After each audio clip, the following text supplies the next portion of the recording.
प्रहारचे आमदार बच्चू कडू यांनी आज एक खळबळजनक वक्तव्य केलेले आहे की अमरावती जिल्ह्यामध्ये प्रहारचे 2 आमदार आहेत, त्यामुळे अमरावती लोकसभेची जागा ही प्रहारला मिळावी, नाहीतर अमरावतीच्या विद्यमान खासदार नवनीत राणा यांनी प्रहारच्या तिकिटावर निवडणूक लढवावी असं वक्तव्य केले। यावर बोलण्यासाठी आपल्यासोबत आमदार रवी राणा आहे। कसं पाहता या वक्तव्याकडे? नेमकं काय म्हणजे अचानकपणे ते महायुतीत पण नाही आणि महाविकासमध्ये नाही असं वक्तव्य केलं आणि दुसरी मागणी केली की नवनीत राणांनी प्रहारच्या तिकिटावर उभं राहावं? नाही, असं आहे की अशाबद्दल वक्तव्य करणं त्याबद्दल त्यांचे धन्यवाद मानतो। याच्या आधी बावनकुळे साहेबसुद्धा बोलले, अनेक पक्षांची इच्छा असते चांगले उमेदवार आपल्या पक्षामध्ये आले पाहिजे, पण महायुतीचा आघाडी धर्म हा सगळ्यांना पाळावा लागेल। आम्ही देशाचे पंतप्रधान मोदीजी, देशाचे गृहमंत्री अमित शाह साहेब आणि राज्यामध्ये उपमुख्यमंत्री देवेंद्र फडणवीस साहेब हे आमचे नेते आहे। मला असं वाटतं योग्य वेळी खासदार नवनीत राणाचा निर्णय ते योग्य घेतील, पण जे महायुतीचं पालन करणार नाही, महायुतीचं पालन करण्यासाठी प्रत्येकाला आपापली दिलेली जबाबदारी सांभाळावी लागेल, दिलेल्या उमेदवाराचं काम करावं लागेल।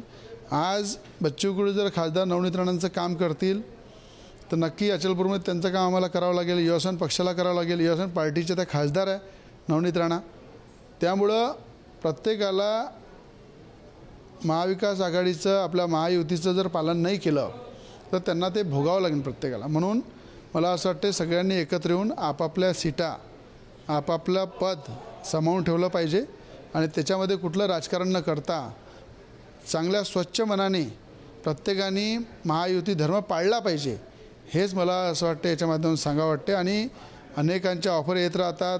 आताच रामदासजी आठवले यांनी खुल्या मताने सांगितलं आम्ही नवनीत राणाला पाठिंबा देतो।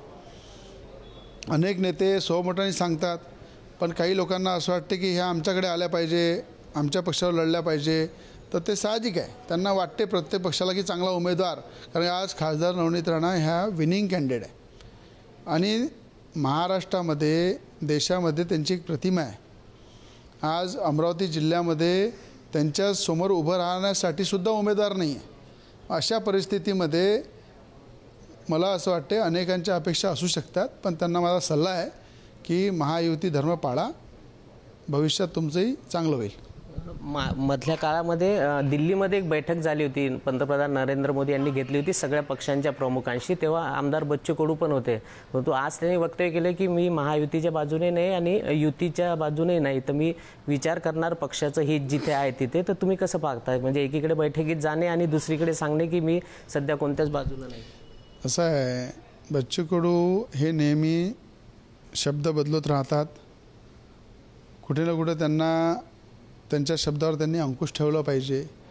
इकडे मोदीजींच्या बैठकीमध्ये जातात, देशाच्या केंद्राच्या योजनेचा पूर्ण जे की त्यांना लाभ पाहिजे तो त्यांना मिळतो। राज्यातर्फे एकनाथजी शिंदे, देवेंद्र फडणवीसांकडून कामं करून घेतात।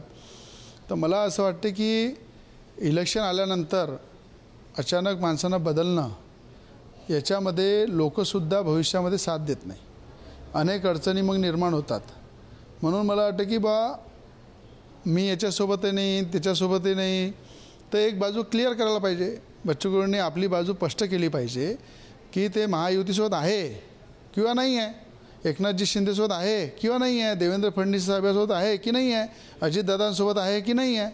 तर मला असं वाटते अशा प्रकारचं तळ्यामळ्यातली भूमिका घेऊन चालल्यापेक्षा जर एवढा दम आहे तर खऱ्या अर्थानं आपली भूमिका स्पष्ट केली पाहिजे।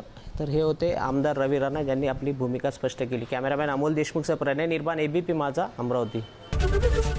एबीपी माझा, उघडा डोळे बघा नीट।